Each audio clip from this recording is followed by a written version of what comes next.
దేవుని నామానికి స్తోత్రములు. మీ అందరికీ కూడా ప్రభు పేరిట వందనములు తెలియజేస్తూ ఉన్నాను. మరి ప్రతి ఒక్క దినములాగానే ఇవాళ కూడా దేవుడు మనతో ఒక మంచి వాగ్దానం ద్వారా ఆయన మాట్లాడబోతూ ఉన్నాడు. కాబట్టి ఈ వాక్యాలు మీరు సద్వినియోగం చేసుకోండి. సమయం అనేది మనము ఈ వాగ్దానంలో గడపడం అనేది ఎంతో గొప్ప విషయము. దేవుడు మనల్ని ఇంకా ఆశీర్వాదిస్తూ మనల్ని ముందుకు తీసుకెళ్తూ ఉంటాడు దేవుడు.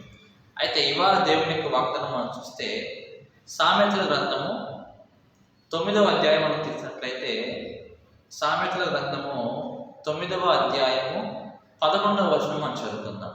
9వ అధ్యాయం 11వ వచనం మనం చూస్తే, నా వలన నీకు దీర్ఘాయువు కలుగును, నీవు జీవించు సంవత్సరములు అధికములగును. చూడండి దేవుని యొక్క వాగ్దానం, నా వలన నీకు దీర్ఘాయువు కలుగును అంటున్నాడు. సాధారణంగా మానవులకు మరి ఒక ఆశ ఉంటూ ఉంటుంది. మనం ఎన్నో సంవత్సరాలు, ఎక్కువ సంవత్సరాలు మనము ఈ లోకంలో బ్రతకాలి కదండి, ఎక్కువ సంవత్సరం ఈ లోకంలో బ్రతకాలి అని ప్రతి ఒక్కరికి కూడా ఆశ ఉంటూ ఉంటుంది.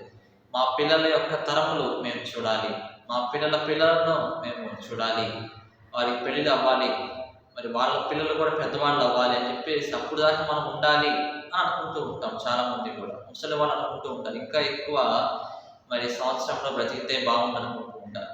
అయితే ఈ మానవులు ఏమనుకుంటూ ఉంటారంటే, సాధారణంగా ఆహారము తినటం వలన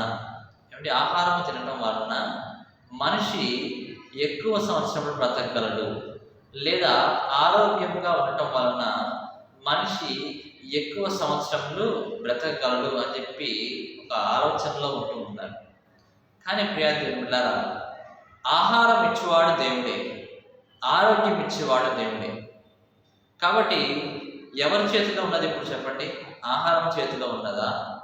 ఏమండి, మనం బ్రతకటం అనేది కాదు, ఆహారం ఇచ్చినటువంటి దేవుని యొక్క చేతిలో ఉన్నది.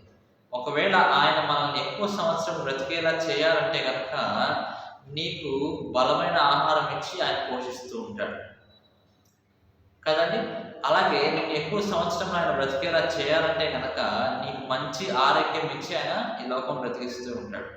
అంతేగాని ఈ లోకపరమైన ఆహారం వలన అంటే పానీయం వలన, మందుల వలన మానవుడు ఎప్పుడు కూడా బ్రతకడు. దేవుడు అంటూ ఉన్నాడు, రొట్టె మాంసం వలన కాదు కానీ దేవుని యొక్క నోటి నుంచి వచ్చే మాట వలన మనిషి బ్రతుకుతూ ఉంటాడు అంటాను దేవుడు కదండి. కాబట్టి ఆయన చేతిలో ప్రతి ఒక్కటి కూడా ఉన్నది. కాలంలో, సమయం అన్నీ కూడా ఆయన చేతిలో ఉన్నాయి. మనకి ఎప్పుడు పిల్లు వచ్చుతో తెలియదు, మనం ఎప్పుడు దేవుడు తీసుకెళ్తాడో తెలియదు. కానీ అప్పటి వరకు కూడా, తీసుకెళ్లేంత వరకు కూడా మనం ఎవరిలో ఉండాలంటే, ఎవరిలో విశ్వాసం ఉంచాలి? ఆ దేవుళ్ళలో విశ్వాసం ఉంచాలి. మంచి ఈవులు మనం సంపాదించుకోవాలి దేవుళ్ళలో మనం ఉండి కదా. అయితే అంటున్నాడు, నా వలన నీకు దీర్ఘాయువు కలుగు అంటూ ఉన్నాడు. దేవుని వలన మనకి ఏమొస్తూ ఉంటుందంట? దీర్ఘాయుష్మంతులం అవుతూ ఉంటాము.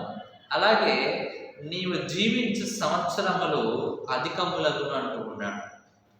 సాధారణంగా ఒక రాజు ఉన్నాడు బైబిల్ గ్రంథంలో, హిజ్కియా మహారాజు. అతని ఒకానొక సమయంలో ఆయనకి మరణకరమైన రోగం ఒకటి వచ్చింది. ఎవరికి? హిజ్కియా మహారాజు. అయితే ఒక ప్రవక్త వచ్చి చెప్తాడు, ఇదిగో నువ్వు ఈ రోగముతోనే నువ్వు మరణిస్తావు, నీ యొక్క రాజ్యం అంతమైపోతుంది, నీ యొక్క బ్రతుకు అనేది ఇంకా అయిపోతున్నది అని చెప్పేసి ఒక ప్రవక్త వచ్చి రాజుతో చెప్తాడు.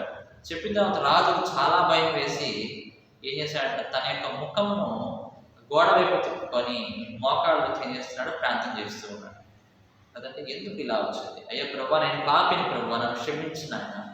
ప్రభా, నేను చేసిన కార్యాలు ఒక్కసారి జ్ఞాపకం చేసుకో. నేను ఒకప్పుడు కొన్ని కార్యాలు నీ కొరకు చేశాను, నీ కొరకు కొన్ని దేవాలయాలు కట్టించాను కదండి, నీ కొరకు మందసం పెట్టాను ప్రభా, ఎన్ని కూడా మంచి కార్యాలు జ్ఞాపకం చేసుకో ప్రభా, నా పాపాన్ని క్షమించిన ఆయన, మరలా నాకు ఒక ఛాన్స్ ఇవ్వు ప్రభా అని హిజ్కియా మహారాజు ప్రార్థన చేశాడు. ప్రార్థన చేసిన వెంటనే మరలా మరుసటి రోజే దేవుడు ఒక ప్రవక్త పంపిస్తాడు. మళ్ళా ఎవరి దగ్గరికి? హిజ్కియా మహారాజు దగ్గరికి పంపిస్తాడు. పంపించి ఆ ప్రవక్త అంటూ ఉంటాడు, దేవుడిని యొక్క ప్రార్థన ఆలకించాడు, నువ్వు చేసిన మంచి ప్రార్థన దేవుడు ఆలకించి నీకు 15 సంవత్సరాల ఆయుష్ని దేవుడు ఎక్స్ట్రాగా పొడిగించాడు, నీకు 15 సంవత్సరాల ఆయుష్ని దేవుడు ఇస్తూ ఉన్నాడు అని ఆ రాజుతో చెప్పినప్పుడు రాజు ఎంతో సంతోషపడ్డాడు. చూశారు కదా, మనకి ఎక్కువ సంవత్సరాలు బ్రతకాలన్నా సరే అది దేవుడి చేతిలో ఉంటుంది. మనం దీర్ఘాయుష్మంతులు కావాలన్నా సరే అది దేవుడి చేతిలో ఉంటుంది. అయితే ప్రియ దేవుని బిడ్డలారా, కొంతమంది తొందరగా చనిపోతూ ఉంటారు. కొంతమందికి 100లో ఒక 10 మంది వేసుకోండి ఒక తొందరగా చనిపోయేవాళ్ళు. కానీ మిగతా వాళ్ళంతా కొంచెం ఉంటూనే ఉంటారు. ఒక 70, 80 సంవత్సరాలు అట్లా బ్రతుకుతూనే ఉంటారు. సాధారణంగా బైబిల్‌లో చూస్తే ఆదాము గాని, మరి ఇంకా తర్వాత ఉండేవాళ్ళు వంశావళి ఆదికాండం ఉండే మొదటి 3, 4 అధ్యాయాలు ఉండేవాళ్ళు 900 సంవత్సరాలు, 1000 సంవత్సరాలు, 800 సంవత్సరాలు అట్లా బ్రతికినోళ్ళు ఉన్నారు. కానీ తర్వాత మానవుని యొక్క పాపం వలన దేవుడు లైఫ్ స్పాన్ అంటే తగ్గించేశాడు కదా.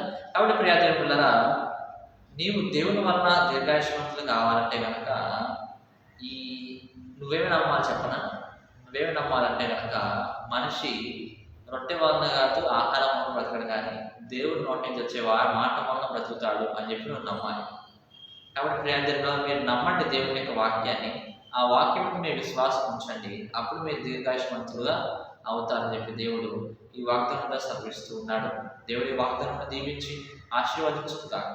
ఆమేన్.